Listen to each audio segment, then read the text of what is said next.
Yes, and we're live. Okay. Okay, so welcome everyone. This is the fifth episode of the Armory Roundtable, and today we have a guest that had already been mentioned in the last one. Someone was asking about Fusina Ferraro, and just coincidentally, it happened that the next guest is Giovanni Sartori from Fusina Ferraro. So Giovanni is, I would say, student of the sword in the broadest sense possible, I think, both from an academic perspective, but he also is a sword maker, and sword maker in perhaps the most absolute terms. So literally from mining or to turning it into an object of art and history. So this is the brief introduction I give, but I'll let Giovanni talk about himself a little bit better. Hi, Gabriele. Hi to all, and thank you Welcome. to invite me to this streaming. I am very happy to be here. And yes, I'm less academic that the people could suspect, but from my background, I have multidisciplinary background, as you guess. I have made both theoretical studies and practical path or as an artisan. I have about my titles, but they doesn't mean so much. But about my titles, I am graduated in chemistry for conservation of historical heritage at Venice University. My dissertation has been obviously on ancient arms and armor, both of bachelor and master degree. And Mhm. after this, I have had an experience as a blacksmith for 6 years as apprentice. But honestly speaking, I have had my own workshop, little workshop at my parents' home since I was the age of 14. And joking, when I joke with my friend, I say that my father asked when I was 14. My father was asking me if I want an anvil or a new bicycle, And and it was an apple. yeah, my answer was obvious, and and so everything has started there. But I started before because I have had, since I was a child, a great passion for history in Mhm. general, and This is my very interesting that you mentioned because in the one of the previous talks we had with Cyril from Zurich, he also started blacksmithing really early. So it seems like it's a sort of passion that grows in the early stages and then doesn't leave. So that's interesting that you started so yes, early. it could become of an obsession Yeah, more than a definitely. yes, yes, because yes, because I have started as all the students in Arms and Armor, taking books and studying it, doing some reenacting. That is the very first approach you do in Italy, for example. Hmm. I was a part of a reenacting group, reenactment group, and many people owns books of. The most famous books in Italy about arms and armor of Boccia and other researchers, and they give them to me and start to study them, and after I say okay, there are very interesting topics, but I want to learn how they make it, not to simply how they look, or to distinguish them and describe them.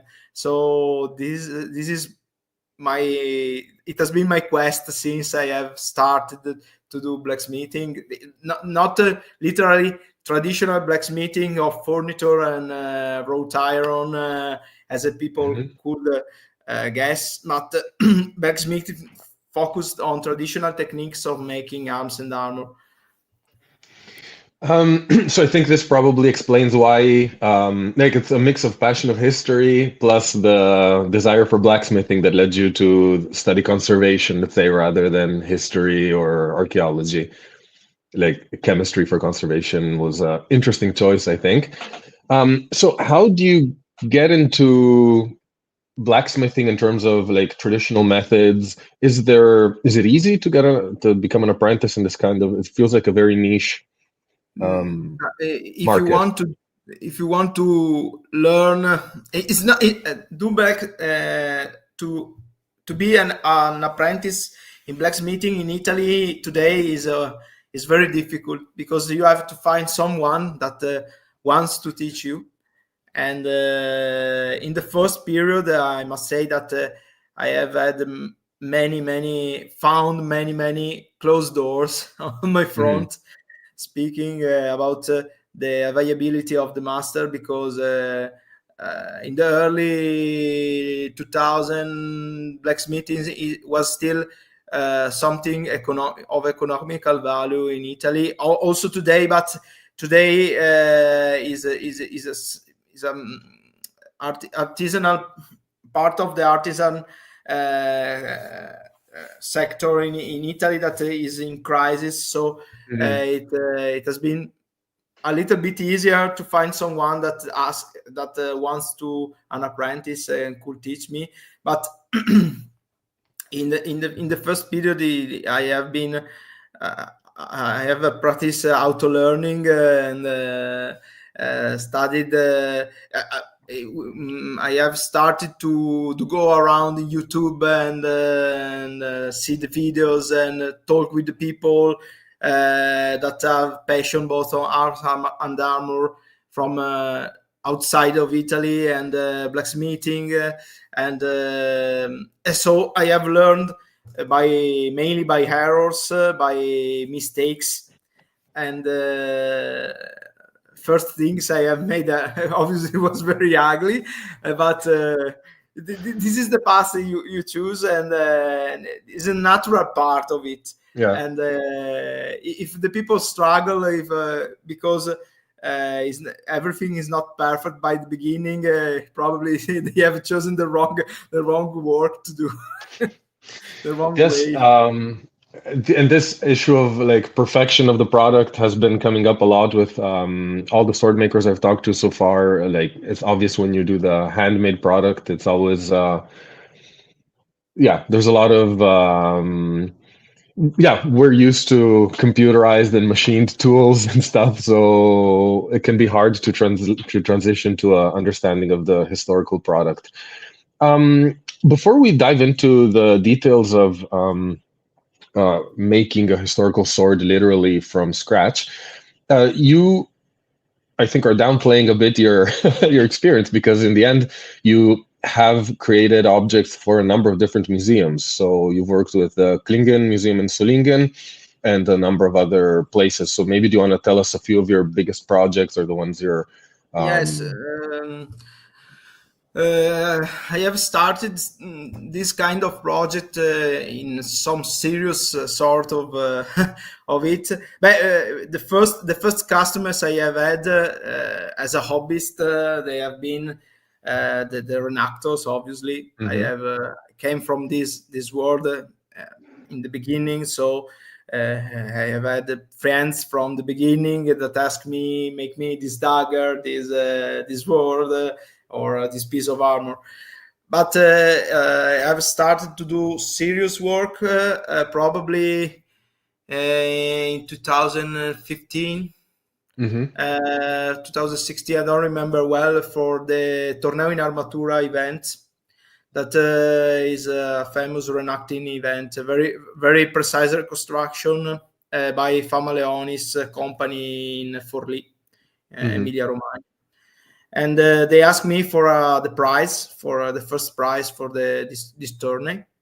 This is Nice. a tourney in historical costume, not costume, historical dress. Sorry, Yes. they will kill me. Historical dress, and they asked me for a prize. And so for them I have started before to make things for them. They are very serious, very demanding as a customers, but these they are very exigent, and these make me to grow and grow more and in my skills.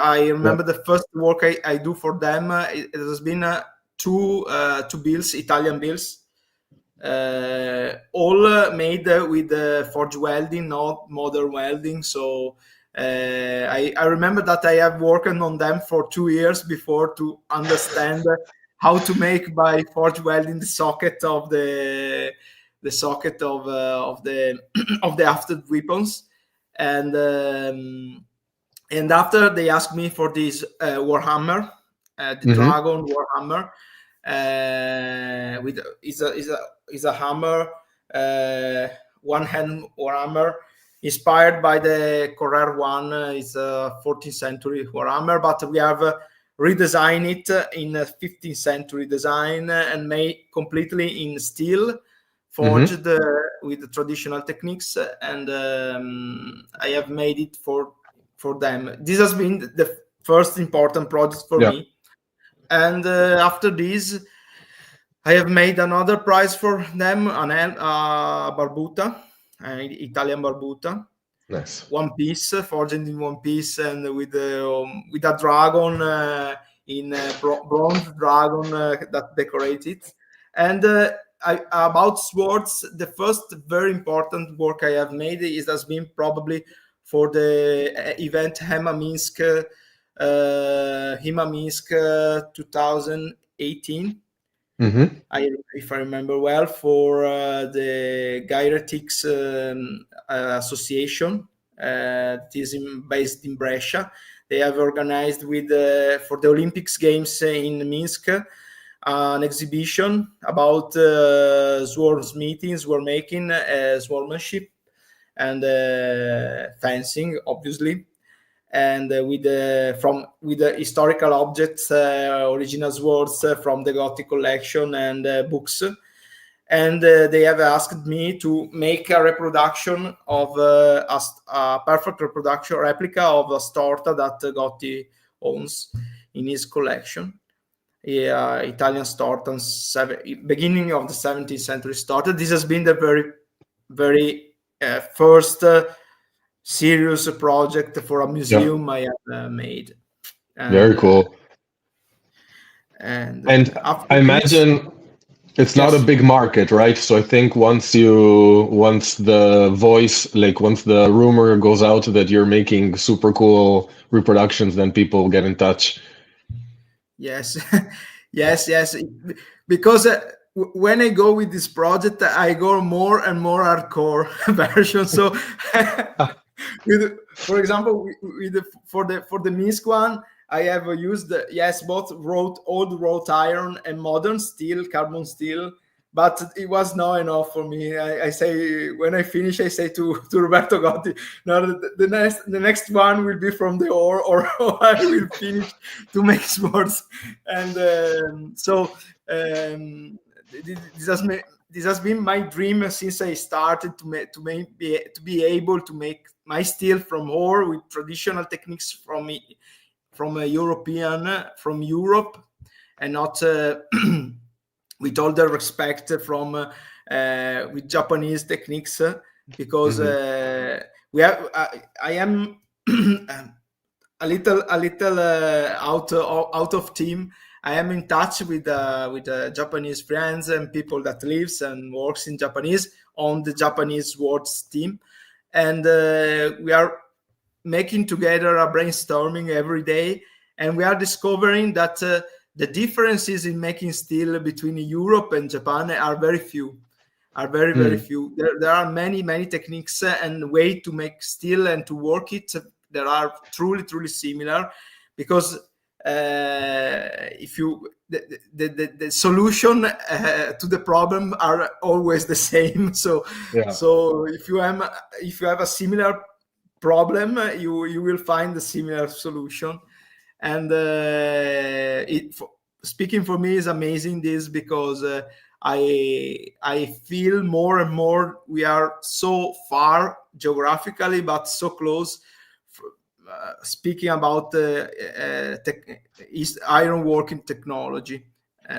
Yeah, for me, I had that impression at a very, let's say, obviously not hands-on level, but when reading The Sword and the Crucible, when there's the description of the chemical processes and how steel is made or develops, and it's basically chemical formulas. There's not much like that has to happen. There's a certain different variables that can concur to that, but the result has to be a certain kind of reaction or process. So Yeah, that's very the problem is what happens with reagents and the dots and the yes, problem is the dot. exactly, Everything that happens in the dot is a problem. exactly. Okay, Yes. so I'll take advantage a So second. I'll just yeah, say hi to Julian I Julian. Rommelberger. He's also joined. We have hello from Denmark. So we have international following, and sword science and historical fencing also. Hi, thank you for joining. Morning. So I didn't want to interrupt you. Sorry. Yeah, no. I was saying that after this project, I have been involved in a big project with European funds about recovering of the bladesmithing tradition in Belluno area. It's an interreg project called PANG. Yeah. The project has been in partnership with the municipality of Belluno, obviously, and the University of Innsbruck with Florian Messner. This is we have met each other in this project, and now we are very good friends, and we share many ideas together. And just to connect some dots in, let's say, the not too big world of swords, Florian contributed essay or a paper in Peter Johnson's The Sword, Form and Thought. So all these names you'll see keep recurring. It's not a gigantic community, but it's a very active one. The nerds, nerds community. Exactly. Yeah. And yes, during this project, we have make so many activities from archival research, made by professional archivists and historians, and on the bladesmithing, sword making industry, proto industry in Belluno area, and I have worked on the civic museum, and I have with a scientific committee we have made a choice with Florian from the weapons that are in that period were in the deposits of Correr Museum in Venice, and we have chosen, obviously, in the deposit there are not the beautiful pieces. We have chosen pieces that could be representative of production of northern Italy bladesmithing, because the target of this exhibition we have made was to show and to explain to the people that doesn't know nothing about bladesmithing tradition in Belluno area how they do it, and what they are the products they make. So we have chosen these pieces and written all the text and the descriptions and so on. This has been one part of the project that I have created personally, and another part, it has been another exhibition in Santa Giustina. There's a little town near Belluno, but is very famous. Not famous, but is very important for bladesmithing, because in Santa Giustina there is a fraction, a village that is now part of Santa Giustina, that is called Formegan. And from this village came the famous swordsmith Pietro da Formegan, that works from the end of the 16th century to the beginning of the 17th century. and the blades made by him are in many museums of the world today. And it was considered one of the best bladesmith from the area. And we have made a little exhibition in a medieval mill. That is the municipality has bought this mill, completely restored it, and on the second floor we have made the exhibition. So in the base floor you have the mill, the historical mill, with all the wheels and everything that is functionally working.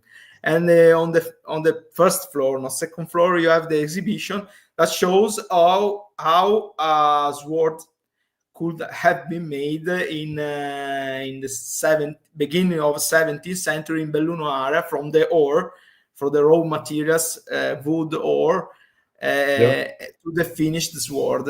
And I will show during this live stream this sword we have made for this project. That's super cool. So we have a few other comments here. So Adam from Florida, thank you for joining so early.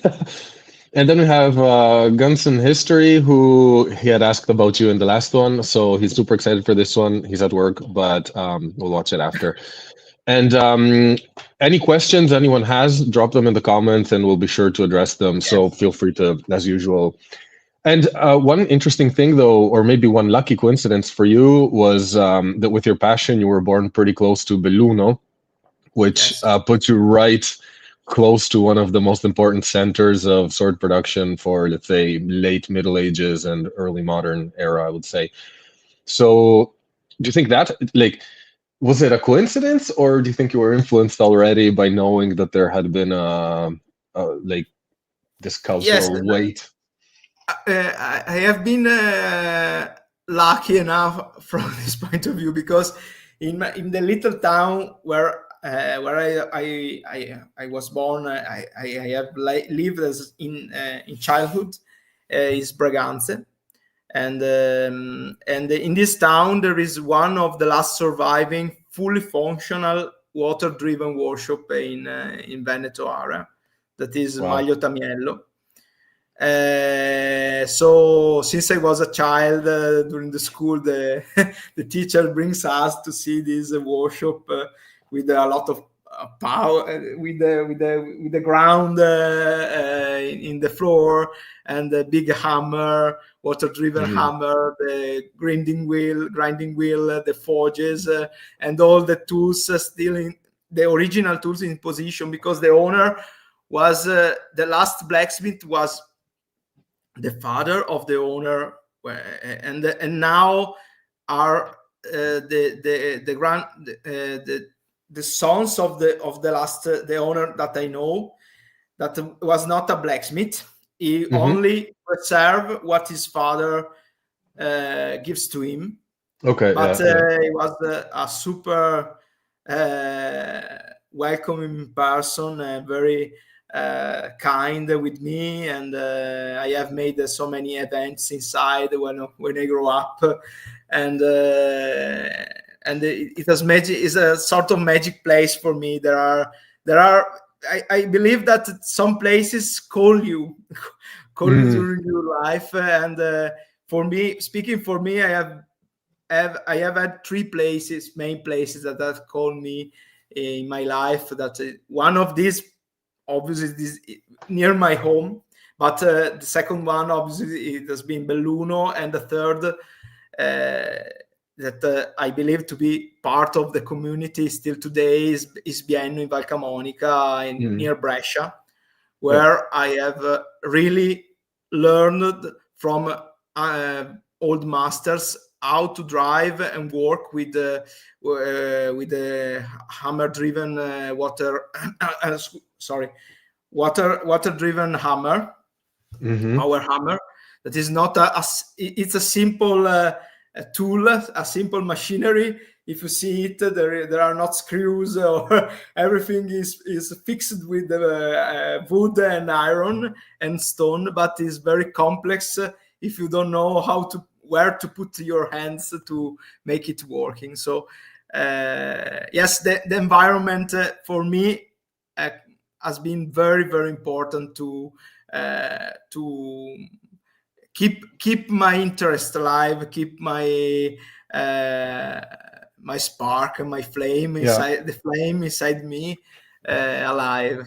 Yes. And I'll just mention it now because we're talking about mills and let's say proto-industrial production. But if anyone has the chance to visit an old mill, absolutely do it, because it's, I think, mind-blowing how modern and what kind of power they were able to, like here in the Netherlands, of course, there's a lot of windmills, and some of them are still in function, and they're like sawmills and stuff. And just the scale of production they were able to achieve centuries ago is really puts things into perspective when you're able to see things live.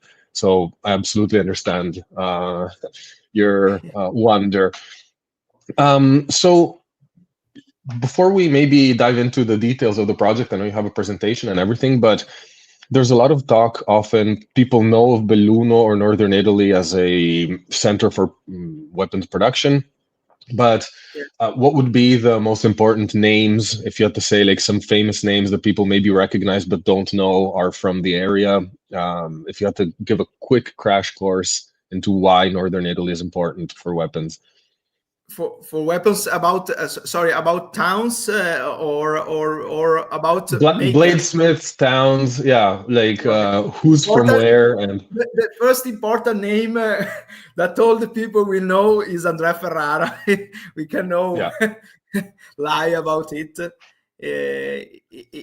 This man has been the real reason why I developed interest for Belluno, because when I was younger, I never guessed that Andrea Ferrara was. I read about books about basket hilted swords in Scotland, and but I never suspect when I was a child, an adolescent, that that Andrea Ferrara was lives and makes blades very close to my home. So it has been the first time I have been in Belluno and take a walk along the Ardo River, that is this little torrent that brings the water to the water powered workshop, also the workshop that where Andrea works.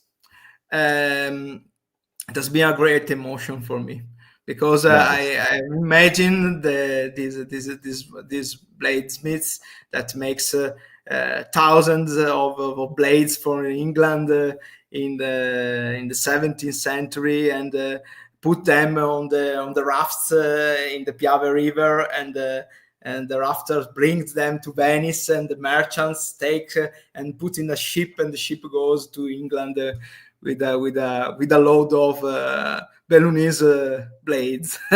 So we were just talking about this before the stream, but there's also this almost globalized market in the time that is, again, very surprising when you think about it.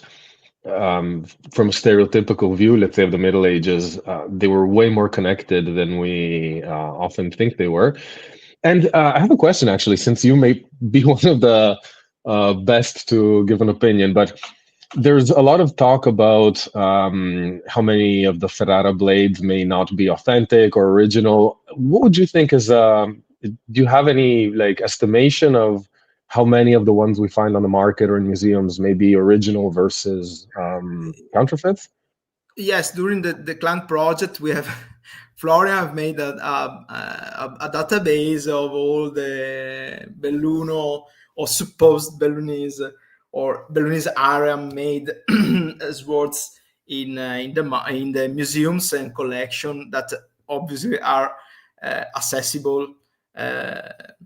But we have found a bunch of forgeries, period forgeries of Andrea Ferrara name on the blades. Yes, we have made some. We have recognized and talk a lot. We are still talking a lot about how to recognize a Andrea Ferrara's signature on a blade is a thing that is debated between me and other researchers, and everyone have a different opinion about it. I have my personal opinion, and I believe that for sure a way that Andrea marks his blade, I am pretty sure that this blade marked in this way are made from Andrea or in Andrea workshop. For example, talking about the basket tilted swords, at the moment I have recorded only 4 original blades of Andrea in basket Bad news for the collectors. yes. One of them is in Royal Armories, and is marked only Ferrara on one side. You cannot guess if it has been made by Andrea or his brother Zandona, because you don't know that the real name of Andrea was Zan Andrea and his brother is Zandona.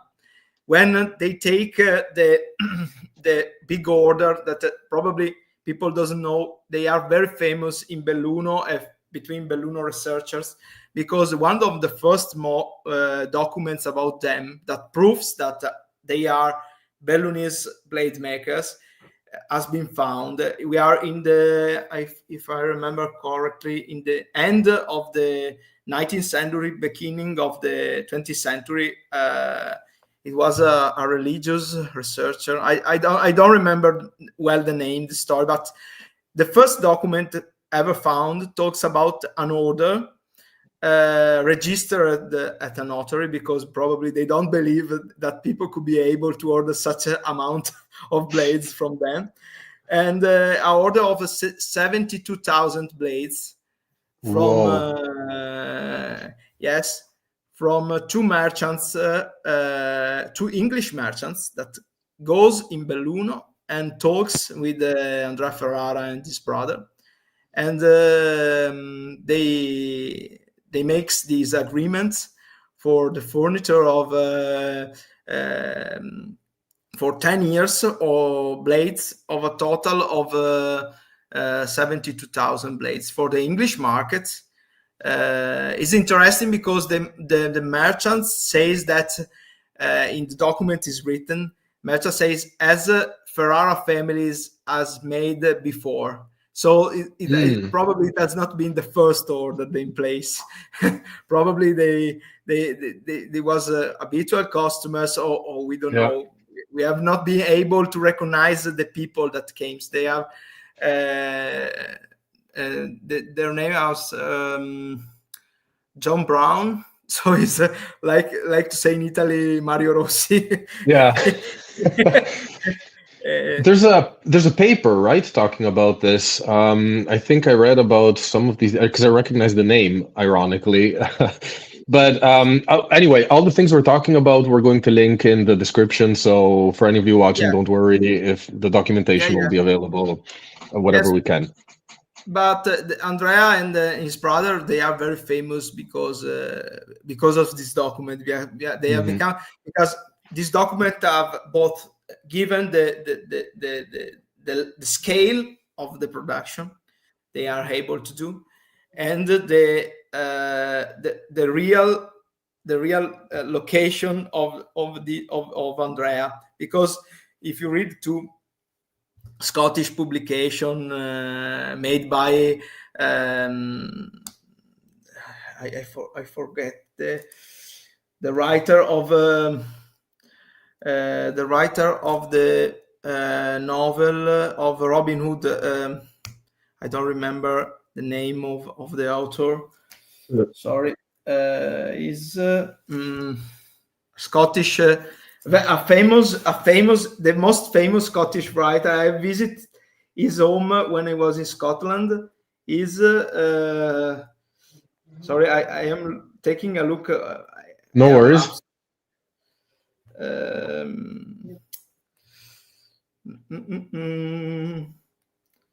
So sorry.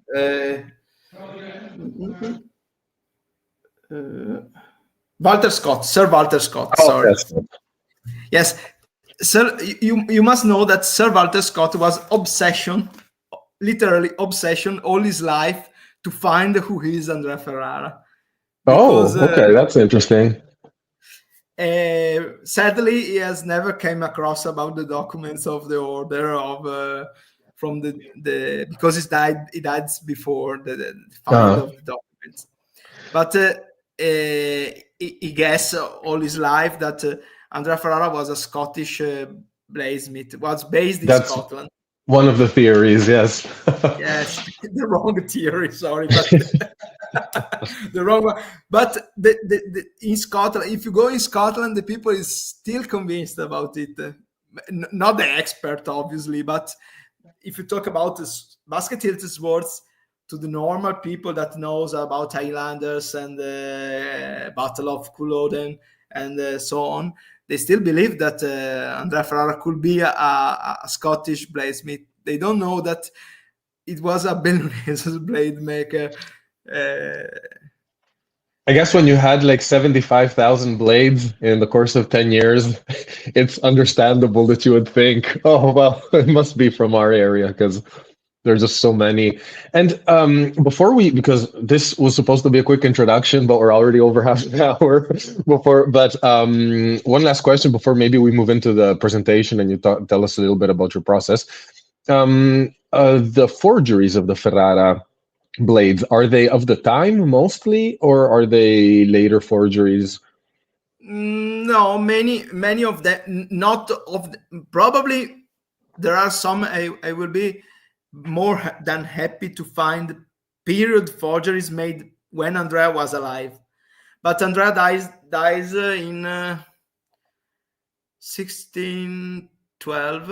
I don't remember well, but I'm not an expert in dates. I don't remember 1612 if I remember well. And after this, the market was filled of forgeries. You can find forgeries between the 17th and 18th century, a lot of them. Many of them made in places like Solingen or locally made. If you go in more modern period, probably there was a little production of blades also in Scotland too. And he makes forgeries it became a tradition to put the name of Andrea Ferrara on the blades. Probably in the first period, since the Andrea Ferrara blades, the original one, was so famous and appreciated in the English market, the merchants that came in England prefer to put the name Andrea Ferrara on the blades to be able to sell at a higher price and easily the blades they bring to the market, probably because they are very appreciated. But after I believe that after the 17th century, in the 18th century, they start to put the name Andrea Ferrara. They know that Andrea Ferrara was dead since a while. But they still put the name, probably because it's a tradition. If you go in the National Museum of Scotland, there is a little text about Andrea Ferrara, and they describe the name Andrea Ferrara on the blade as a Scottish favorite. Well, I mean, it's definitely a favorite for sure. Yes. Okay, so with this very long introduction now, I think maybe we can talk about then your actual production process and how you approach your work. And do you want to already share your presentation? Is it a good moment? Okay, so we have some visual material from Giovanni. So. Okay. Oh, sorry.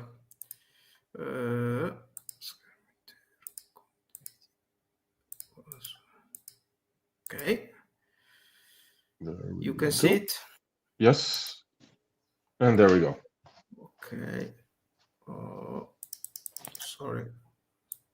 Oh, and in the meantime, we had a comment from Piccol who was mentioning that, He knows Giovanni has a thing for a hydraulic press, and he thinks it's beautiful. And I agree. I think working with traditional methods is that adds amount of beauty to a project. Okay, all yours.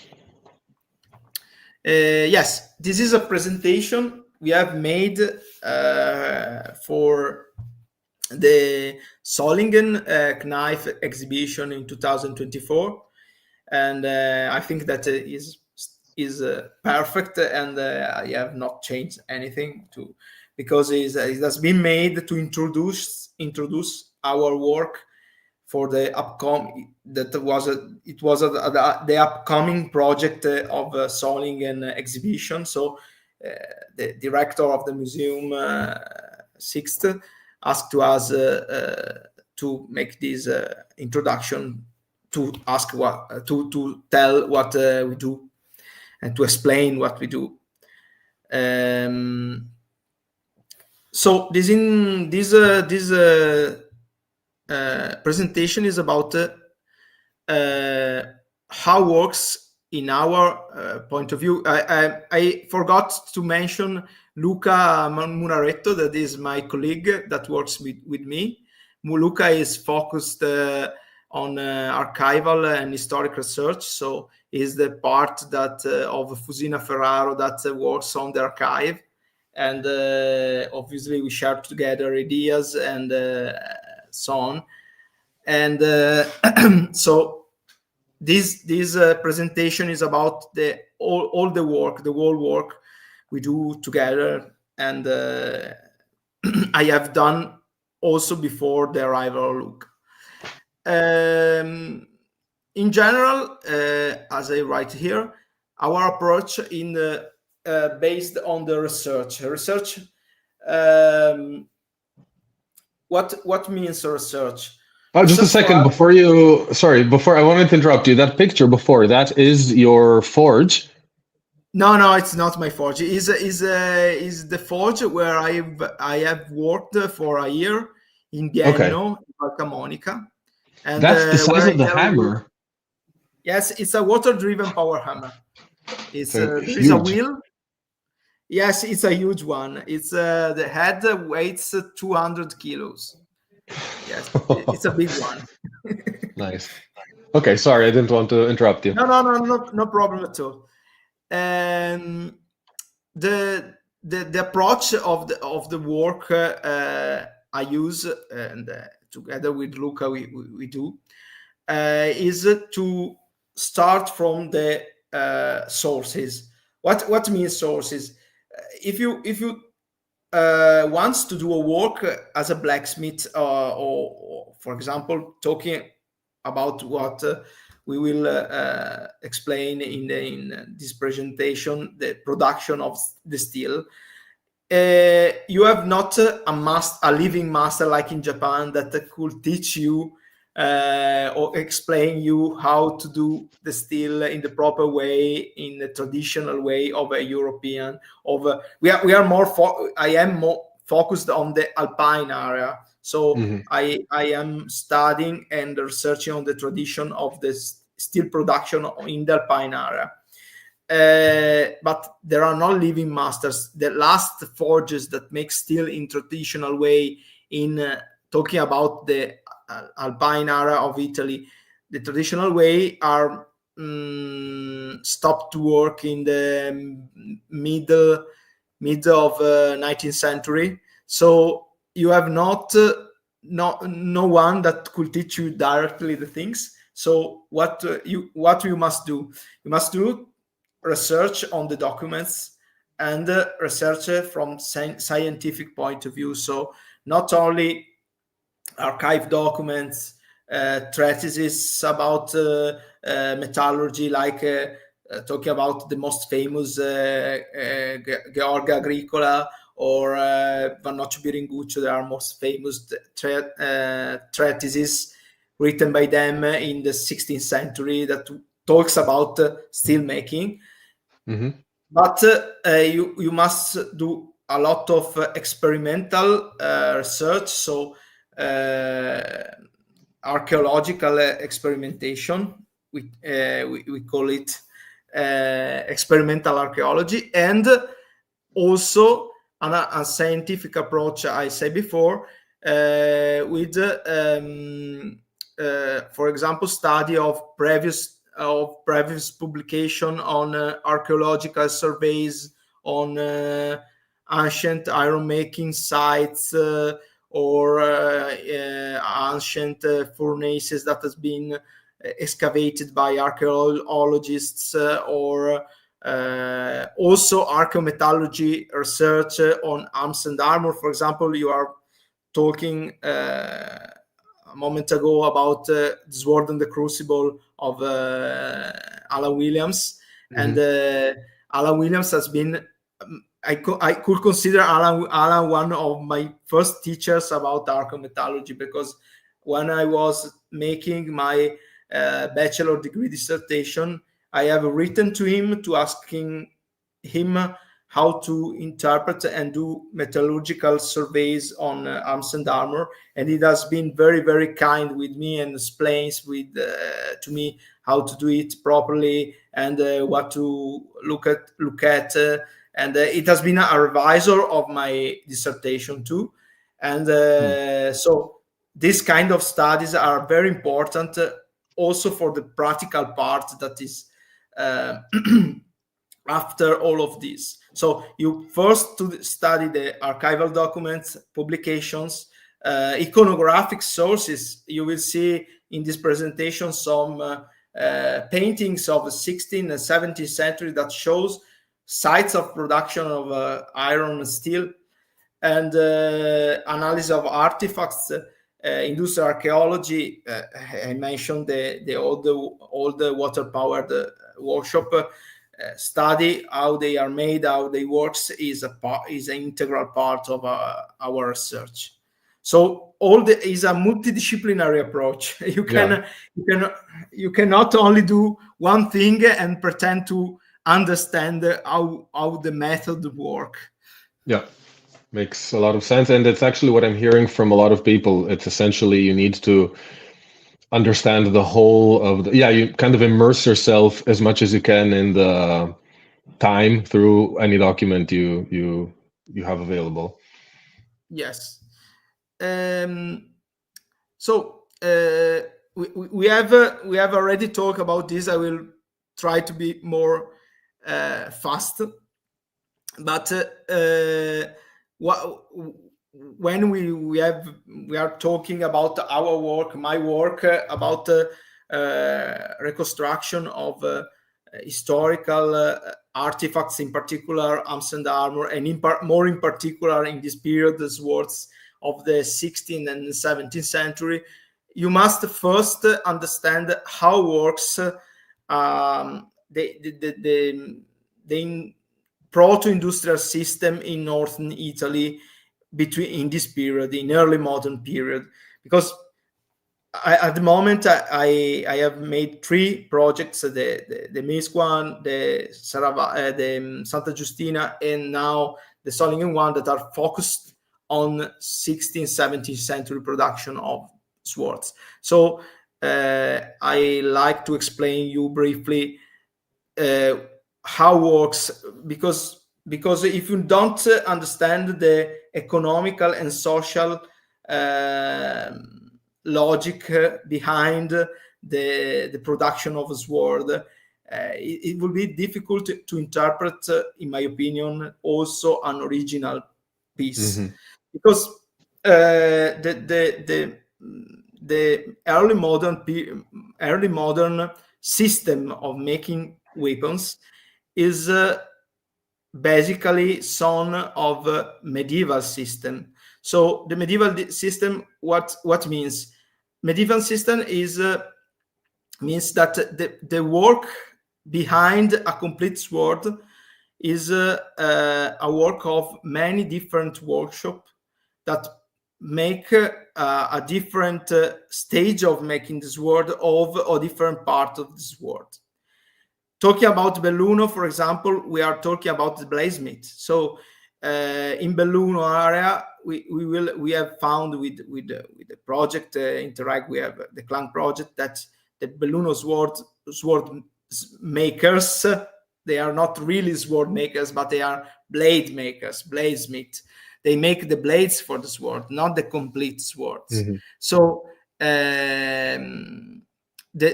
these are perfectly in line with the logic of this system. This is very fragmented. So you have at one part, sorry.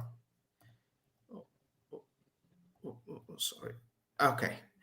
You have, as you see from this scheme, this brief scheme, you see how is divided this system. So you have in the first part, obviously, the people and the masters and the workshop and the locations that makes transform the ore and make the iron and the steel that bladesmith will use to make the blade. After it, you have the bladesmith, obviously, that buy the steel from the steel makers. Steel makers are another workshop.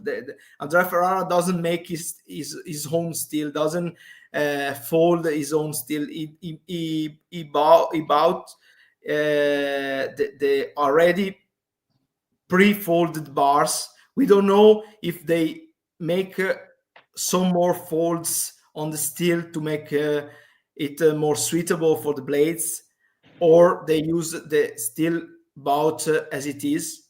But we know for sure that the steel was made and pre-worked in other workshop different from the bladesmith workshop. So you have in the first part the blast furnace. I will talk about it later. After it, you have the workshop, the steel making workshop. The steel making gives the steel to the bladesmith, Andrea Ferrara, for example. And Andrea Ferrara forges and he treated the blades. Probably, and we have guessed from the documents, after the blades were grinded in different places than the workshop of the bladesmith. Probably these workshops were partially owned by the bladesmith too, but they are in some sort independent from the bladesmith workshop. And the grinders are masters that works their own. And after it, the blades were taken and bring to the big markets. So as I have said about the two English merchants, the economical connection between all these workshops of this location are the merchants. You have merchants that entrepreneurs that buy materials and sell materials, and sometimes they themselves they own the workshop. It's very complex. It's a very complex system to explain. But what I want to do is to make you clear that a complete sword is not an object that is made by only one master, then decide from the steel what to do and produce a complete sword with a hilt, pommel, and handle and everything completely decorated and gives the sword to the nobleman. Sorry, just to add to the complexity, there's even, as far as I know, the aspect of taxation, right? A lot of the steps mean that there's, unless you're moving always within the same territory, but often you have tariffs, which is a bit of a buzzword now. But yeah, so you even have like a lot of bureaucratic. Also, it was interesting when you were mentioning the partial ownership. I know that, for example, for Milan, we have some contracts between Misaglia as armor maker and then etcher or decorator. So they have like these split partnerships of the of work. So yeah, a very complicated, almost corporate structure in a sense. Yes, for example, I don't want to lose too much time on this topic, but it's very. I can talk hours and hours to explain very well how is organized in my point of view, obviously. But if you take a look to the bladesmith in Belluno, for example, you have a sample about what means make fortune in bladesmithing in Belluno Ara, because you have a family that is Barcelloni. The Barcelloni in the 15th century, they are bladesmiths. They are listed in the document as are bladesmith. They own workshop and they make sword blades. But if you go in the 16th century, you will see that they become more and more rich and important. And in the 17th century, they no more make sword blades. They are only entrepreneurs that basically make. They are merchants of blades made by others bladesmiths, probably. So Yeah. they own the workshop. For example, the workshop, the first workshop rent to Andrea and Zandona are the Barcelloni workshops. So they own the workshops that were for the first part of their balloon experience. Andrea and Zandona works were the works, but they don't make blades. They are still called spadai, but they are merchants that trade blades. And this is to explain that also the bladesmith probably we have a too much a romantic view of these professions in our minds, because also the desire of these people that are the condition of the artisans was in 16th 17th century was a difficult and poor condition.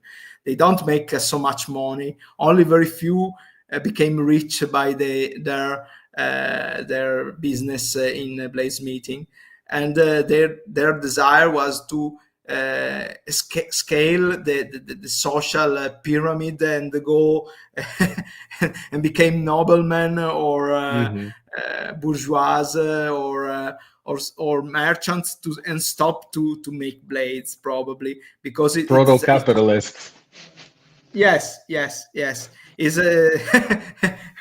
I often say this because we tend to over romanticize about these figures, but we must think that these masters, these artisans, works mainly to bring home food. Obviously, they know how the passion are an important aspect of their work, but it was not an easy work. It was not a work you are always happy to do. Okay. I go on. Sorry? Yes. So, sorry for this chaotic introduction, but it was to explain that the system was very fractioned by many masters and many workshops. That and a complete sword was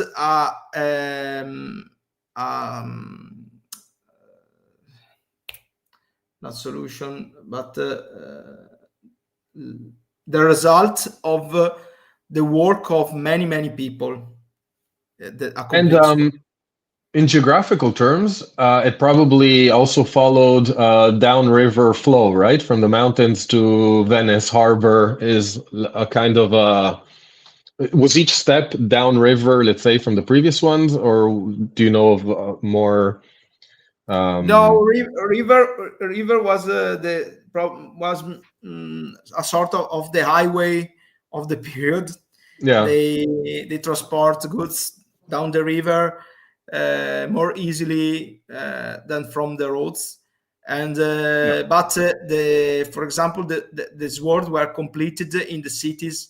So Mhm. you will see that the sword makers in Venice or Brescia or Milano mainly do the work of put together all the parts, the hilt, the pommel, the blades. They buy the blades, the parts from the merchants. Merchants Mhm. arrives, for example, in Milan with the raw blades and pommels and guards. They go, they buy a number of blades and guards and pommels from the merchants. They bring them in their workshop.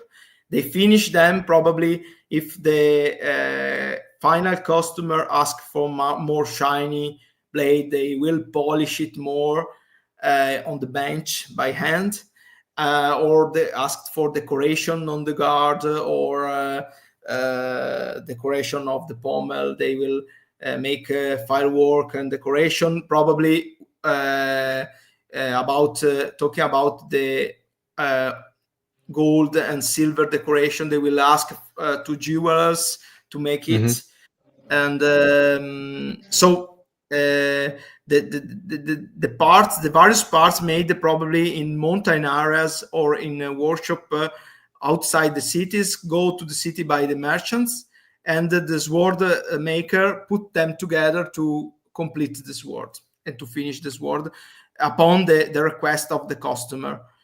Yeah.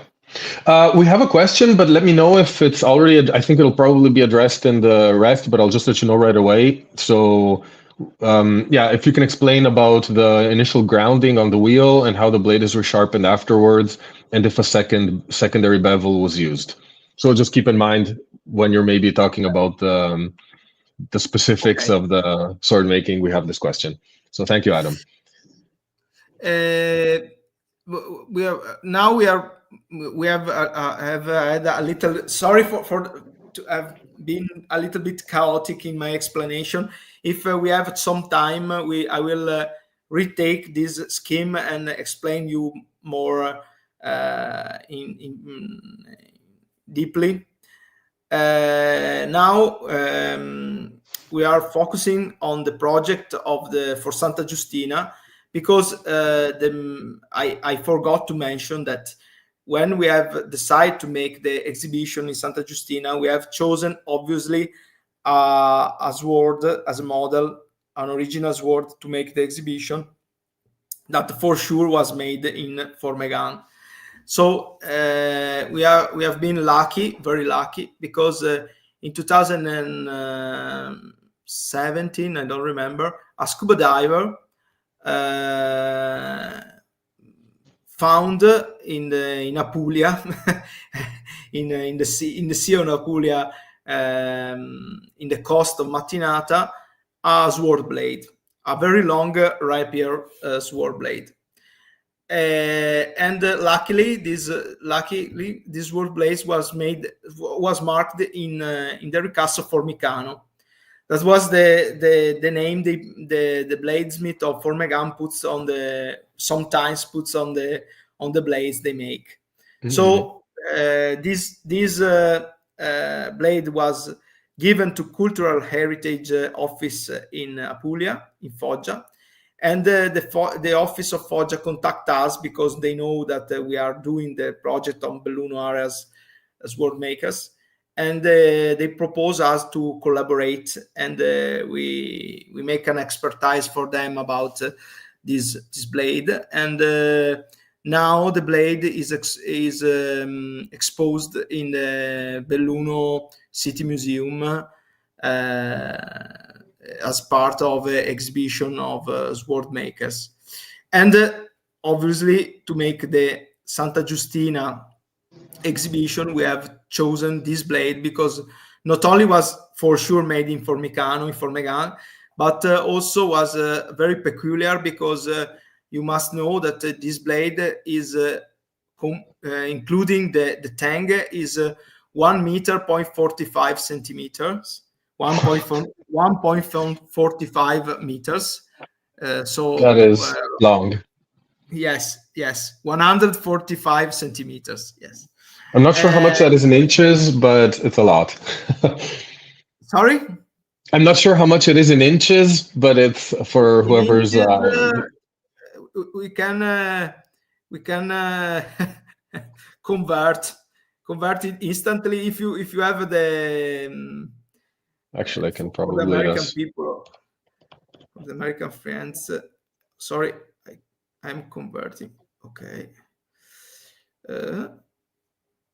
145 70 no 57 inches.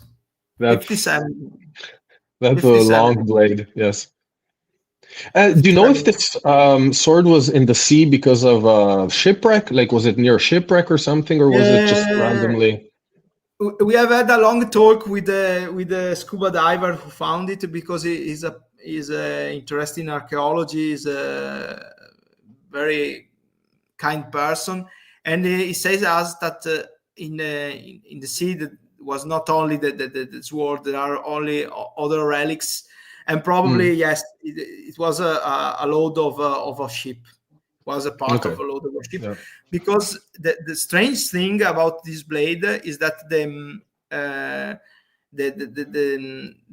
the hilt was gone away for the corrosion of the seawater, but the blade was in perfect condition. Huh. You can see it here. Ah, okay. 147, 145. Sorry. That's unbelievable. Uh, Sorry. No, it's unbelievable that it's so long and it's so well preserved. The tip is still perfect, it seems. Yes, it is unbelievable that has been preserved so Yeah. in this condition under the seawater. But probably was our thought is that it has been a load of old iron and old weapon directed to Africa coast, Mm. because Okay. the merchant they sometimes we have documents that proves it. They sell old weapons to the African Okay. states, North African states, all the European weapons. Probably it has been a load of these weapons directed to Africa and hidden under some sort of textile of leather to hide it and protect it. And Mm-mm-mm. probably these layers of organic material has protected the blade from the corrosion. Okay. Is our hypothesis. And so we have studied and documented all the blades, taken all the quotes, thickness, how wide was blade every 5 centimeters, how thick was blade every 5 centimeters, make a project scale 1:1. And obviously another choice we have had to make is was the guard and the hilt of this blade, because as you see that the original one is impossible to determine what has Mm-mm-mm. been. We what we have noticed from the remains is that probably would have been something like a Pappenheimer model, and so we have chosen to go in this way. We have taken as example the Philadelphia Art Institute, Philadelphia Art Institute model. There is a very famous Pappenheimer sword with a very long blade, too, like Mhm. not long as this, but very long too. And we have taken this as a main model, a main reference to make the reproduction. Yes, this is one of the paintings, and this is a sentence by Vannoccio Biringuccio. Is the treatise, is the writer of one of the most important treatises about metallurgy in 16th century. Is the most famous in Italy, and talks in this sentence. He talks about the iron ore presence in Italian territory. And under you see one of the paintings I was talking about. These paintings are called industrial paintings. Are paintings made for the Austrian court by the sons. Artists that are sons. There are Valkenborg. They are Dutch painters that are specialized in industrial landscapes. And in this, I love these paintings because you can see all the steps of the working of the iron working. You can see you can see my pointer. Yeah. Yes. Yes. In here you can see the blast furnace that you must know. I forgot to mention, but I will mention after that in this period in 16th and 17th century, but since the 13th century, the furnaces in Europe doesn't make the iron bloom like Japanese do, but they produce cast iron. They produce liquid cast iron. So you can see the blast furnace and the people that pour out the furnace, the cast iron, liquid cast iron. Here you can see the steel making workshop, probably where the cast iron was converted into steel and iron. You can see a water driven hammer here. And another one here. And in this part you can see the mines and the people that takes the ore and brings the ore to the blast furnace. And on the back you see the river and the people that probably loads the boats with a fresh make iron and brings to the city onto other workshops. So it's a little bit a story that tells you all the passages of iron making in 16th century. Probably we don't know what kind where this artist, the Valkenborg, takes inspiration to make the paintings. Some people guess that are Dutch landscape. Some people guess that are Austrian landscapes. We don't know exactly. Very cool. Yes, talking about the process to make a complete sword, we start with ore and charcoal. Ore and charcoal are for sure the most important resources to start to think to make a industry of blades or swords in an area. So talking about Belluno, probably Belluno swordsmith has been never existed with in Belluno. Belluno has not.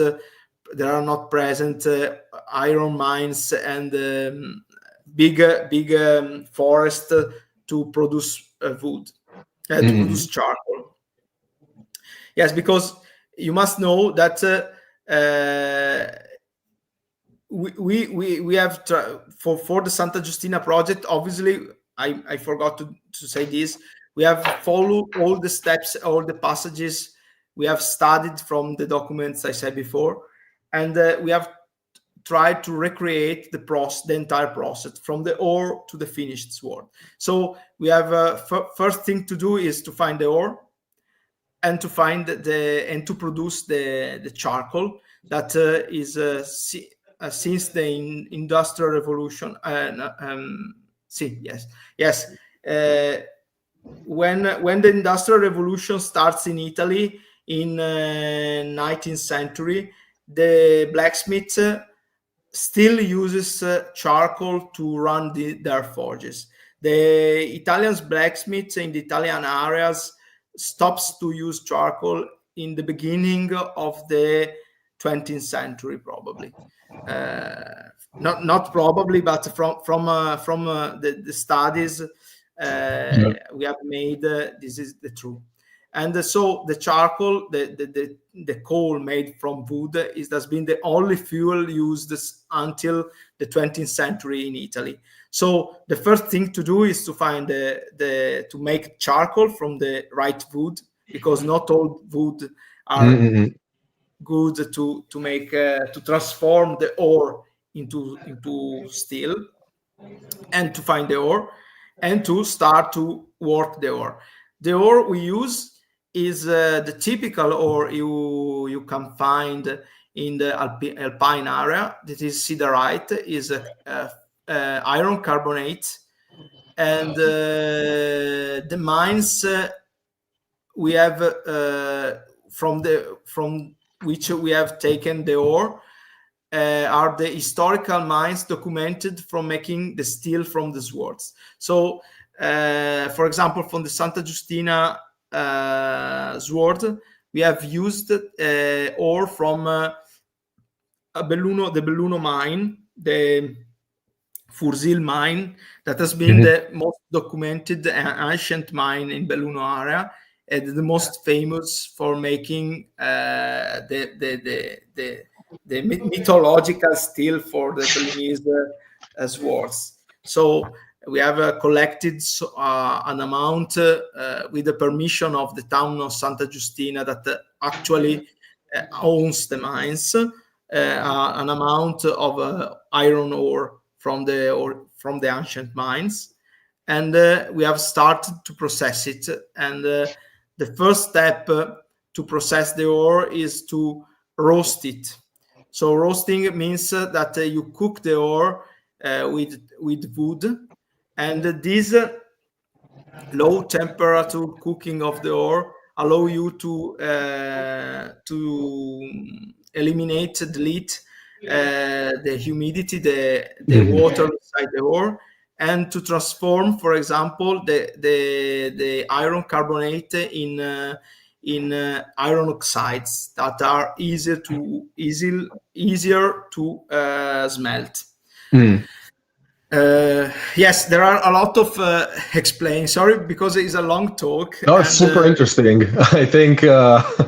And wait, before we go on, Latrix, I'll take advantage of his comment. Hey, I love the sourcing of original wood, to ask you a couple of questions. First, what wood then is a good wood for steelwork?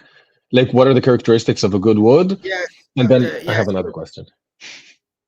Yes, yes. We use, as tradition says to us, beechwood. Because in Belluno area, to smelt the ore, they use beechwood. But we know that they don't use only this. They use not only this, but for example, to make steel, like Japanese, they use pine wood ore, pine wood charcoal, for example. And so every charcoal have his own purpose to make every step of the work. So if you don't use the right charcoal to do a process, and we have experimented it making mistakes, you will not obtain the right result. And last question before I let you move on. Sorry, but I just keep having questions. How much ore did you need to produce the blade? Do you have an estimate of? We have calculated to make 5 kilos of steel. So if I mean steel, I mean already folded. I will explain you what means folded. But when you get the steel from the cast iron, you get a sponge like the Japanese. That in ancient language, Italian language, ancient language is called masso, and the masso must be folded and cutted many times.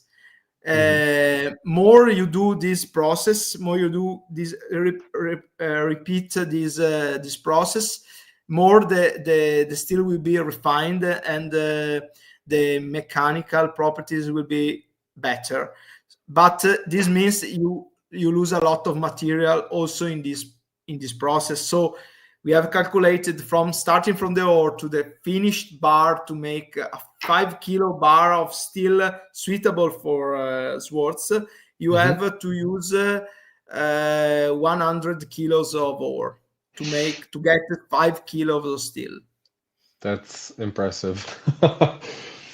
Yes, yes, it's impressive. If you think that only by roasting is the first process. I told you cook the ore with the wood fire. You lose an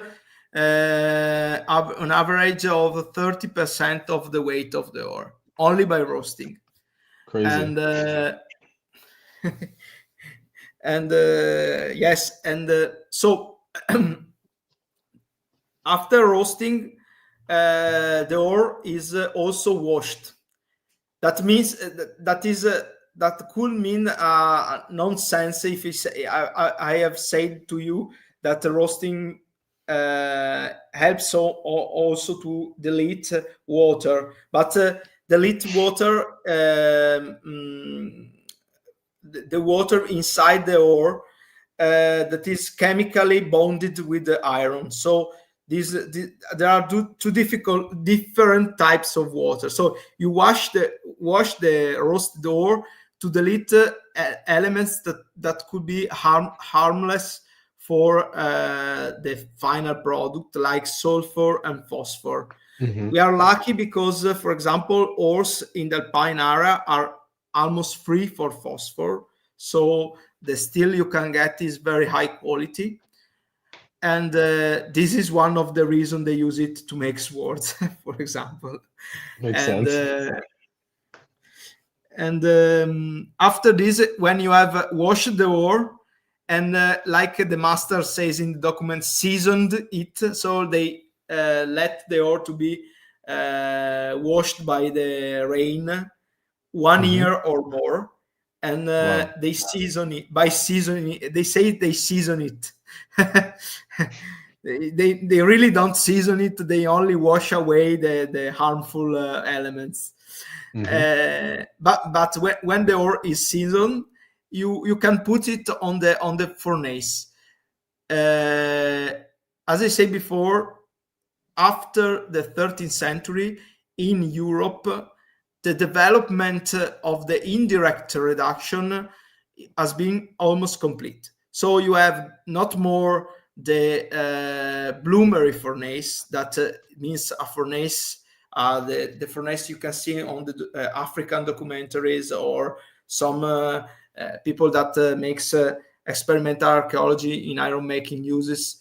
It's a furnace made in clay mainly, and you put the ore and the charcoal inside the furnace. The furnace transforms, reduce the iron inside the ore, and by the heat of the charcoal, and transform it directly into a bloom of steel or iron. This is the process basically that the Japanese still do to make their steel for the Japanese swords. But in Europe, from the 13th century, after obviously a long period of development, probably that lasts centuries before the 13th century, they develop the first blast furnace. So a furnace that is able not more to produce blooms, but to produce cast iron. So these furnaces are big structures, 4 meters or more high, and they are constantly fed with charcoal and ore, and periodically 2 or 3 times every day they tap the furnace, and they let the cast iron go out from the furnace and solidify. Come si dice? Solidify. Sorry, my brain is a little bit boiled. No worries. Solidify in great mass, in great masses. imagine that these furnaces are, as I say, are big structures that are able to produce hundred of kilos of cast iron every day, and the campaign of smelting of this furnace could come si dice durare? Last? Could last, yes, could last months. Yes, we have from the documents we know that the last blast furnaces in this style could work for 12 months without stops. So it would make sense then that these furnaces were built next to the mines to be able to have quick. No, in the logic they built, they choose the place to build the blast furnace was not the mine. Yes, it was partly the mine, but they more follow the availability of the charcoal, because the problem was not to transport the ore, but was to transport the charcoal, because charcoal is soft and could break very easily.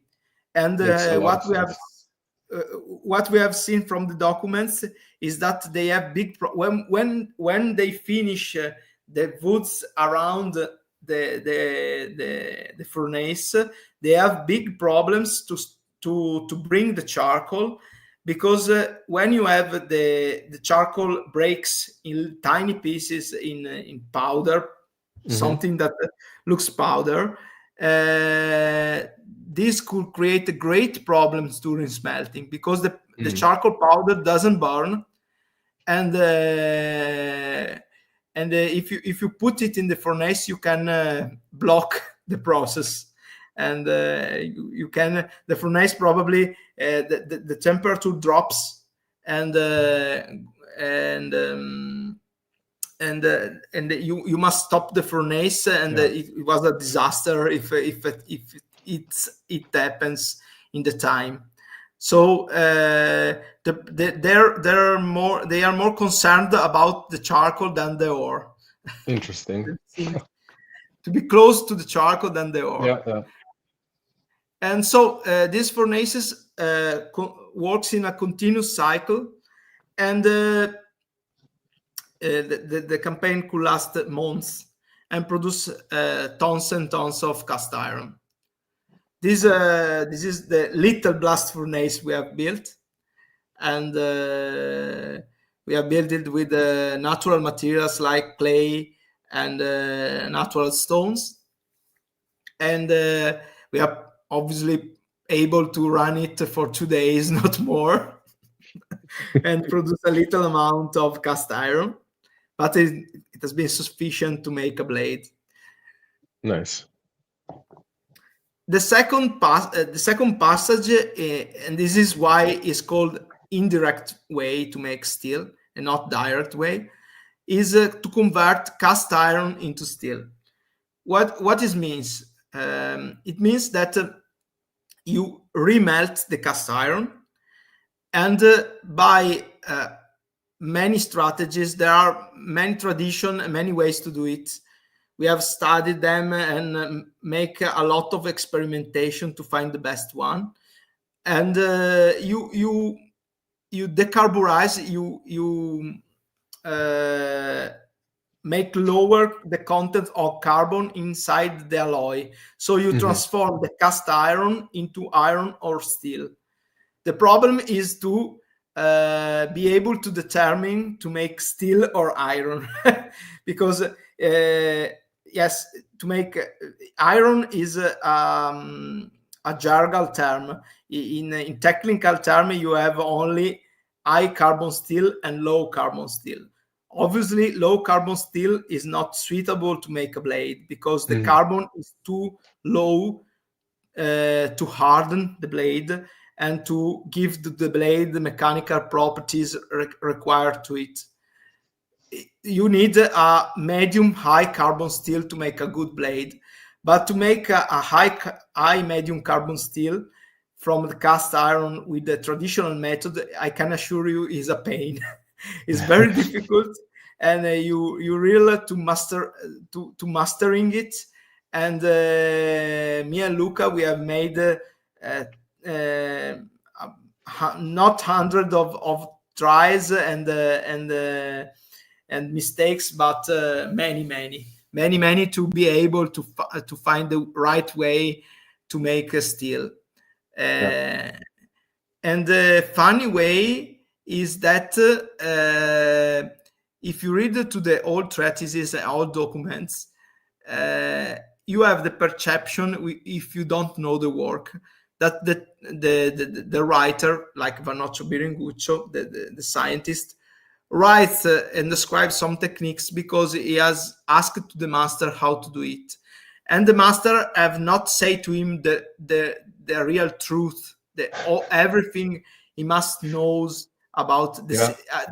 You feel that the master have kept some secret for them, but after experimenting and seeing that the treatises like Biringuccio are very right about they say about the process, you know, we have realized, me and Luca, that Biringuccio doesn't have not lose nothing about the details of the method. The method is very well described in Biringuccio, but you have to be inside the process to understand it. I don't know if you have understand what I say, but I think so. It feels like there was a lot of transparency on the approach. Let's say the masters were willing to share their work or their process, but you kind of need to be in the process to understand it. Yes. Cool. And sorry, no, I just wanted to mention before we move to the next slide, we have a comment here from Guns in History that, interestingly enough, a similar process was in use in Japan with indirect steel production known as Zuku Oshi. This is not part of the modern day Shimane Tatara, though. So thank you, Gunsen. Yes, absolutely. I agree with him. I have came across old documentary that of the 40s. It was shot during the Second World War, and they show that in the Tatara they keep away the cast iron and they convert the cast iron into steel too with the indirect process. And this is one of the reasons I say that we are more closer than we thought with the Japanese tradition.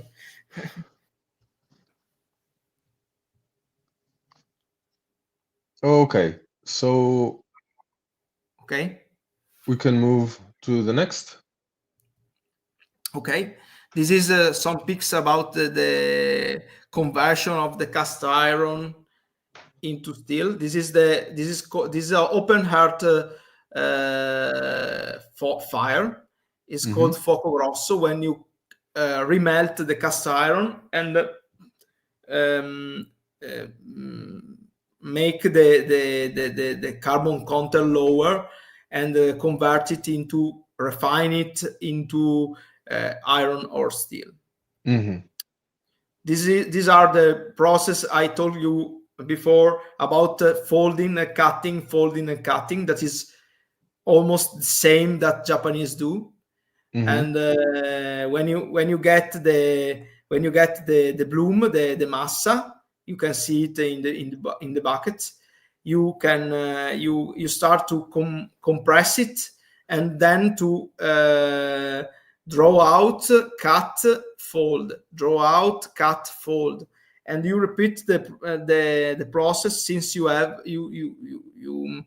feel that the steel is poor enough to make a blade. For example, this steel bar, you can see it have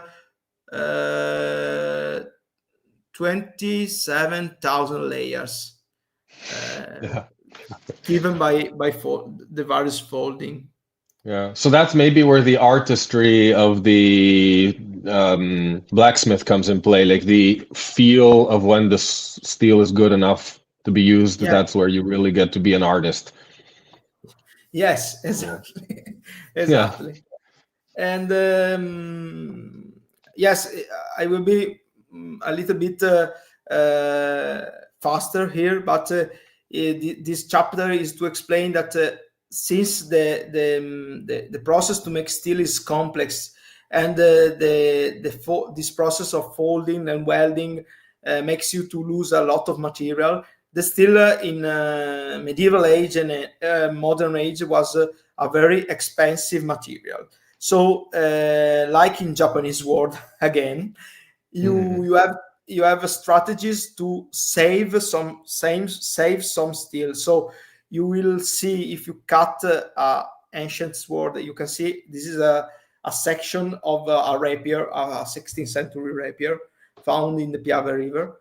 You can see that the inside, the core of the rapier is not high carbon steel, but is low carbon steel, and is surrounded from a high carbon steel shell. So this is a very common construction of the medieval blades and early modern age blades. If you take a look to the sword and the publication of Alan Williams, the sword and the crucible, we will see it very clearly. And this, sorry? So just to understand this picture, that curve at the top is the fuller on the blade? Yes. Yes. Okay. Yes. Yes, and this is and this picture proves you also that fullers are hot stamped and not made by stock removal, because you can see the deformation of the layers. The dark spots you can see between the layers are the inclusions and the voids given by the folding process. Okay. Really interesting. Yes, so the steel was very expensive. So to limit the use, they used to replace in this material with a less expensive material like iron, low carbon steel, in the places that is not required. So the tang, for example, or the inside of the blade. There are two main strategies you can see on the old blades. And we actually have a question that I think you answered, but maybe you want to add something again from the Latrex. He's heard others, such as Peter Johnson, just suggest the same, that iron cores were used not for dynamic purposes, but as a cost economic measures. Is this what you suggest? Yes, I agree with Peter.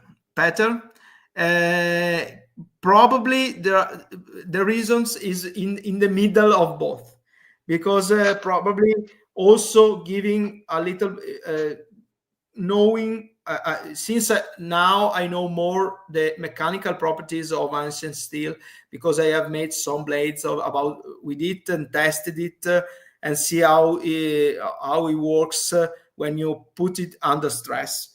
Probably putting a little bit of iron inside the blade will help you to avoid breaks. Also because you must know that the heat treatment of these blades in medieval age and modern age was not a perfect science.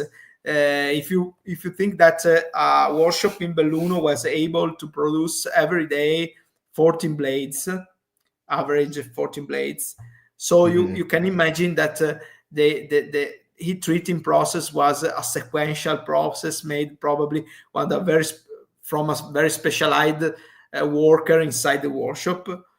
But they have to make it very fast, quickly, and they cannot lose so much time on every blade. So probably they heat the blade with the charcoal fire, so they cannot control completely the heat. So putting iron inside the blade could save you from breakings given by excessive hardness, for example. So a lack of flexibility and these problems. This is my opinion again, but I believe that there are many reasons that could have led the people to choose to put iron inside blade instead to make a full steel blade.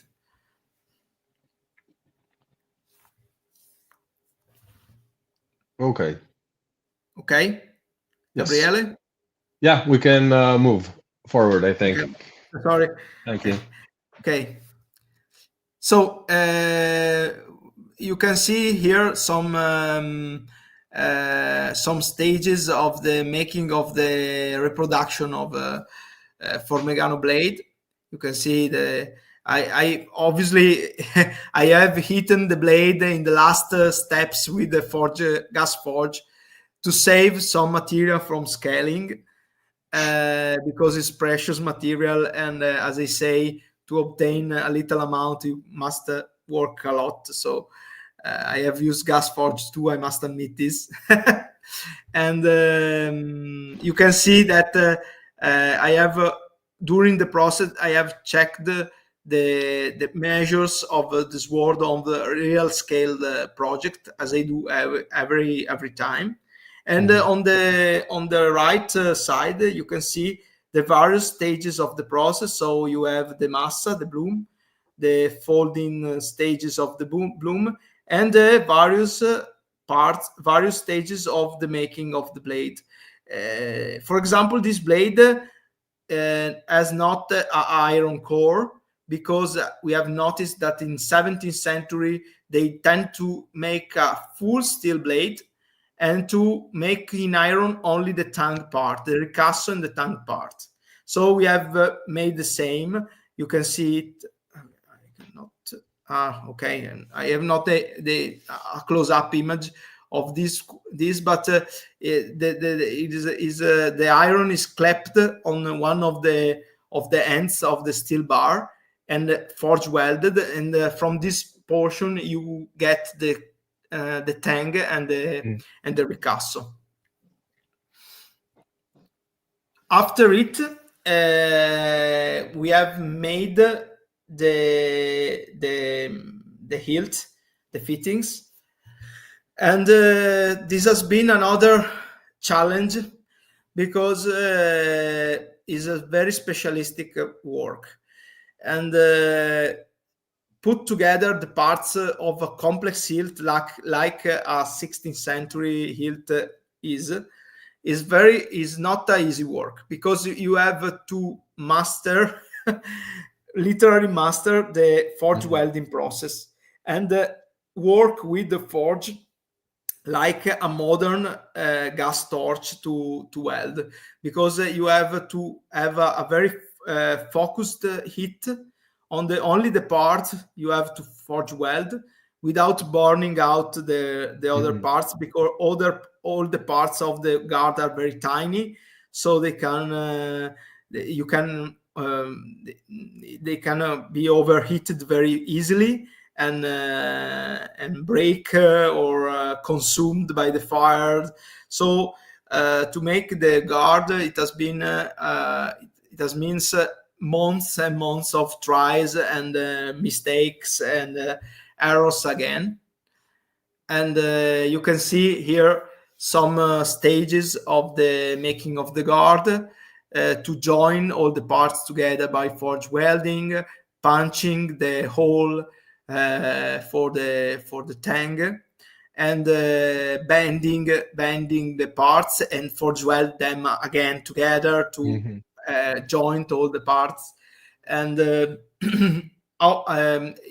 this picture on the bottom right, you can see how is built, how were built the pommels in this period, because they were not made by a full filled piece of iron, a solid piece of iron, but what we have seen from original pommels, for example, in the Gothic collection, we have seen that we have noticed that they are made by folding a big plate of iron itself, like a gun barrel, forge weld. And so this technique allows you to leave a void inside the pommel, from where the tang could pass through easily. And if you imagine that in 16th, 17th century, they have not drills, or in particular, they have drills, yes, but they have not steels, modern steels like us, that from where they could make drill bit very. They have the right performance to make to drill a hole through a big piece of iron.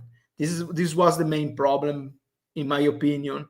So they solved the problem to make using this technique. So making a sort of tube, and to give to the tube the shape of the pommel, but the void inside the tube remains, and this allows to pass through with the tank very easily. Very interesting. And after the forging steps of the guard, you have obviously to make a lot of firework to polish it and to finish it. And yes, this is another job. But as I say many times during this presentation, the problems we have had during the process of making this sword, this has been the very first we have made in this way, has taken the problems, has taken us mistakes, has taken us months and months of study, tries and errors, and but we have never give up, and we have obtained the final sword. You can see here that Beautiful. have exactly the same measures, the blade of the original one. The guard, it has been oil blackened, but all the part has been joined by forge welding. The grip is covered with silver wire like the original, because the original still have the original silver wire grip on it. So we have copied the original, and the pommel. That's sorry, it's very interesting because it's very interesting. It makes me think what you're mentioning, that yeah, they were exporting older swords to Africa, but old doesn't necessarily mean bad, or like they still kept the silver wrapping on it, which, I mean, if you were just sending garbage, you would have probably removed. So no, yes, probably still, to sell, yeah. to sell the weapons as weapons on the market. Yeah, exactly. Yes. Okay, very cool. Yeah. Absolutely. Yes, and so this is the exhibition. Oh, sorry. That there is a little Gabriele, you can play the video I sent you. Yes, let me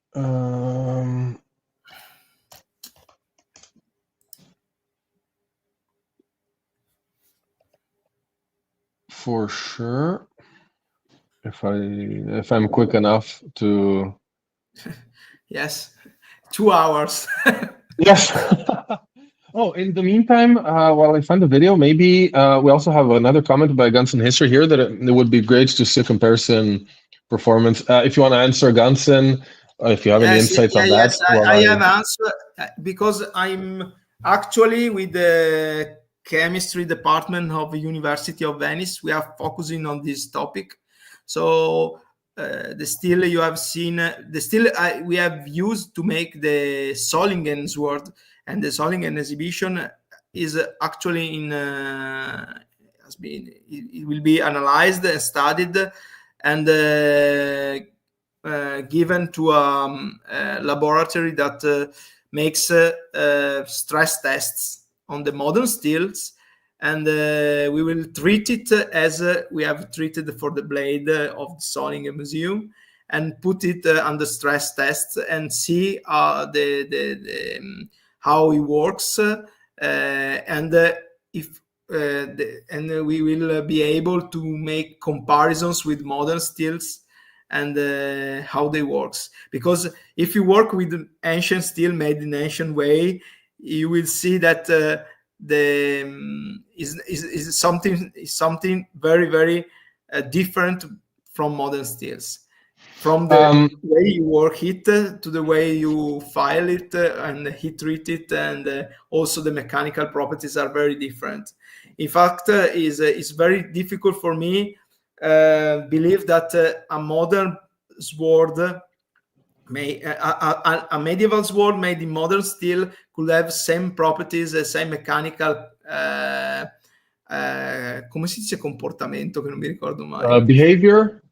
Behavior, same mechanical behavior as an ancient medieval or modern blade made with the traditional steel. So I'm having some trouble sharing the video because I have to enable some permissions, but that will restart Chrome, so I don't want to mess up the stream. So is it okay if we add it? Do you have a link for it that maybe we can add in the description? Yes. Okay, perfect. Yes. We'll do that then. So you can see the exhibition in Santa Giustina. And there was the other question that I don't think we addressed by Adam. So maybe we can just quickly, if you have some insights here on the grinding phase and secondary bevel. Is a secondary bevel used? What means secondary bevel? That would be the when the profile of the blade and you have the Yes. It depends of the type of the blade. If you see to the medieval blades, you see secondary bevels sometimes, secondary bevels sometimes not. I have been in a museum yesterday examining a medieval blade. That blade has not secondary bevel, and for example, is a 14th century blade sword.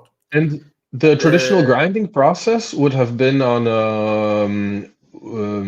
would have gone from what, a stone wheel to then. Yes, they use several techniques to grind and polish blades. From this aspect is very different, in some way different from Japanese culture, because they use grinding wheels, water-driven big wheels. You can imagine that wheels they use are 2 meters or more in diameter.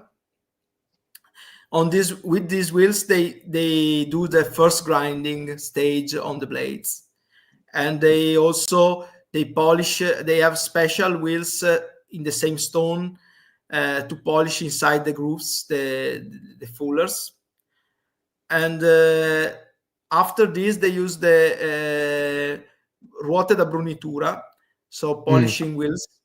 There are sometimes many times they are made in wood. They are wood wheels, maybe sometimes covered, sometimes not covered in leather, and over the leather was applied a mixture of grinding powders of various granulometries and glue. And it works like a modern belt sander,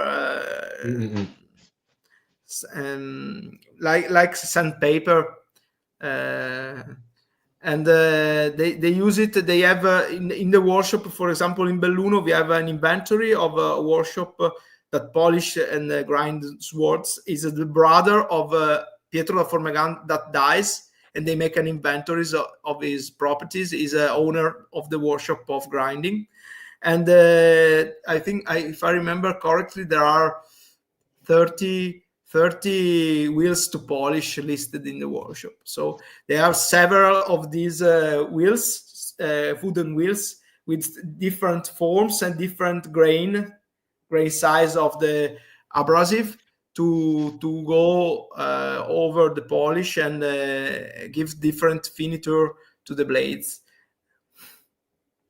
Okay, so I know you will soon have to go, but I'll call for any last questions from our viewers. If there's anything you haven't asked or that hasn't been addressed, ask them now. I do have a few questions in the meantime while we wait to see if any questions pop in. So the first is, do you guys do work on commission? Like, do you also create swords for clients, or do you work more as a museum reproduction, like on these bigger projects, kind of academically informed? Yes, it's as you can guess, making a sword like this is not easy task for us, and the final product is very expensive. So at the moment, I have not had any commission from private customers. So only the museums with funds on projects, on research projects, because all the projects we have made are mainly archaeometallurgical research projects.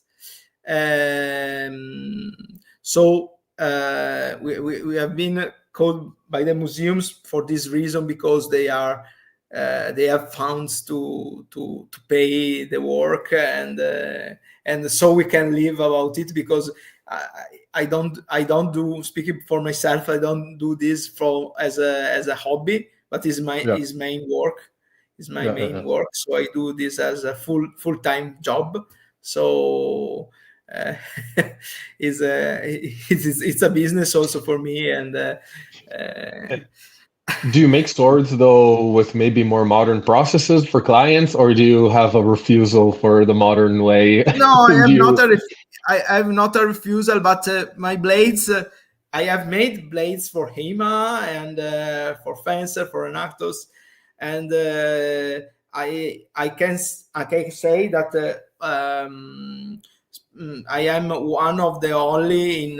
There are others that does this technique, but we are very few that made a full forging of the blade. So we don't only go with the shape of the blade, with the distal taper, but also with the beavers. I fully forge all the beavers, and so a blade made by me also in the modern steel is not a cheap blade you can buy to make sparring and without minding to destroy it. True. So we have first a compliment here from Fet Main 3. Awesome project and awesome execution. So congratulations. Thank you so much. And Francis Chen says that it would be interesting to see how pre-modern craftsmen would achieve convex edges. In the modern era, this is achieved with some slack on the belt sander, for example. Yeah. So do you have, convex edges, they simply swing the blade on the grinding stone. If you see that, if you see the convex edges in the sword, I have seen a blessed sword given by the Pope to a member of a noble family. In 2024 in the Bologna Museum is a very important sword with convex edges, but they are not so regular because it's not an easy as Francis says, it's not an easy form to achieve without the dies or something that allows you to go straight on this geometry. But probably with eye and experience, you can achieve a very good result. And then we have a question again from Fet Main 3. So what do you think are the main barriers that prevent modern rapier makers from making truly historically accurate pieces? For example, many of the modern rapiers are thinner than old ones. The main barrier. Yes, I know that there is a discussion between that people believes that the geometry gives the mechanical properties, and people that believes that also the steel gives mechanical properties. But after working this type of steels, I can say that the steels is an important factor to as a barrier for a completely historical blade. If you want a completely historical blade that acts like a truly historical blade, truly historical 16th century rapier, for example, you need to go with a historical steel. There is Mhm. no. This is Yeah, I'm very excited to publish my study about the ancient steel, because the focus of these studies are uh, one of the topics is this, is that how different could be this steel from a modern steel. very cool. Do you have a date for when that may be? We will finish for the study for December, but probably I will have some time to write down everything, organize and publish. I must decide what to do if publish it. Probably with the university we will publish in parts as Mhm. scientific articles in scientific publications, and but my dream is to make a book about history of technology of steel, and how this evolution of steel making techniques, and I've make possible great changes in Yeah. forms and technology of arms and armor. Well, I think I speak for most of the community when I say that we're looking forward to being able to read your research in a book form. Thank you. We have one more question here by YouTube commenter. Did they have any way to standardize dimensions, such as distal taper, or was it fully up to the craftsman? To standardize the dimension, okay. Probably they have a full a big know-how background. They if a merchant goes to them and says, please make me 2,000 Spanish blades, they know exactly what dimensions and what range, obviously, of geometries and section they must have.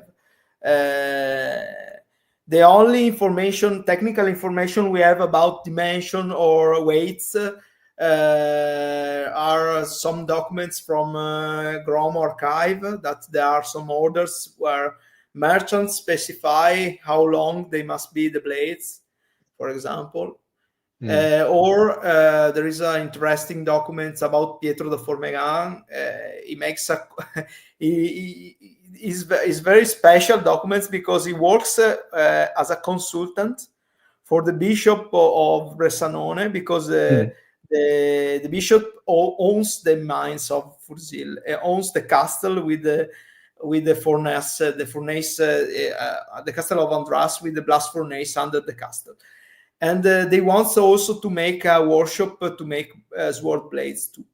And he has the administrator of the furnace and the mines. This is Giovanni Piazza, and asked to Giovanni Piazza asked to Pietro Formegan to came to Andraz and to visit Mhm.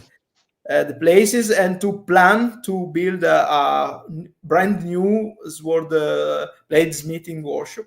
And they make a list and a description about how this workshop must be made.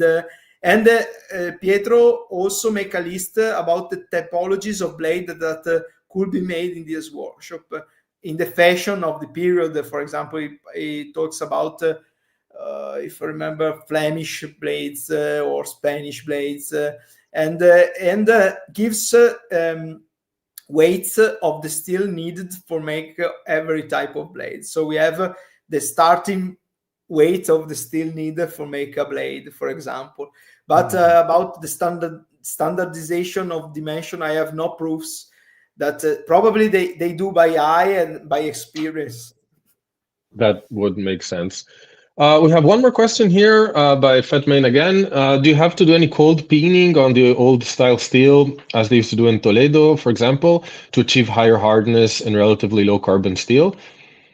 The answer is no, because if you have a good steel, you don't need it.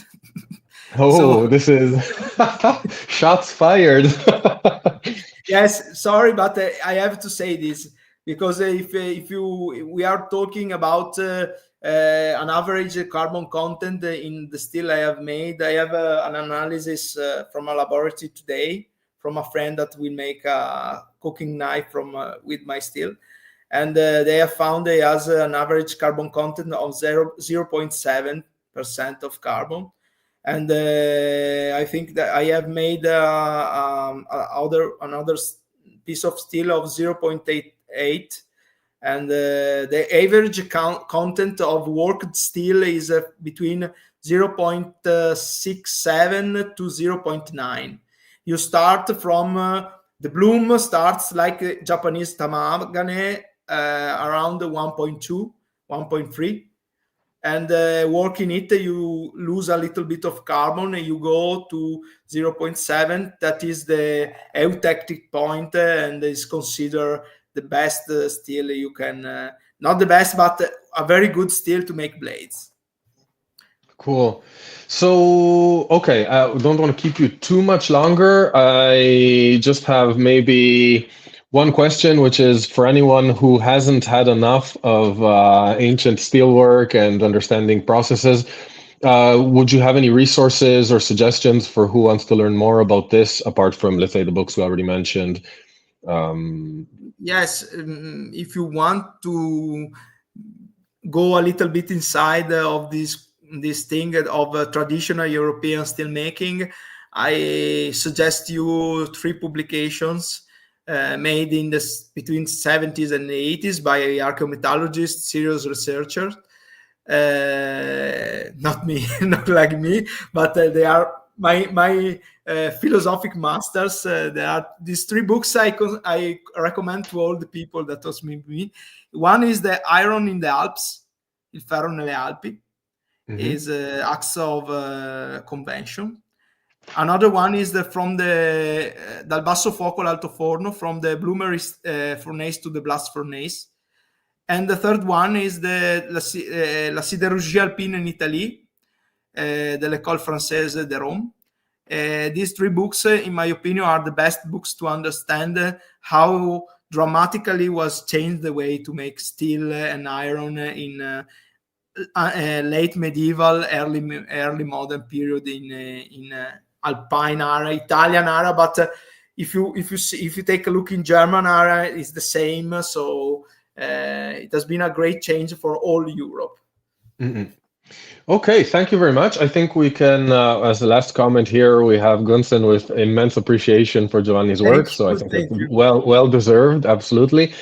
I speak for myself, but I'm getting the feeling that it's a shared feeling. I think this was a fascinating 2 hours, and I'd definitely be happy to dive more into it if you're up to it in some future call, because I think there's still a lot that we can talk about. So thank you so much, Giovanni. It was a pleasure to have you, and I hope everyone enjoyed it. And you, Gabriele, to you all. Thank you very much. Bye. Bye.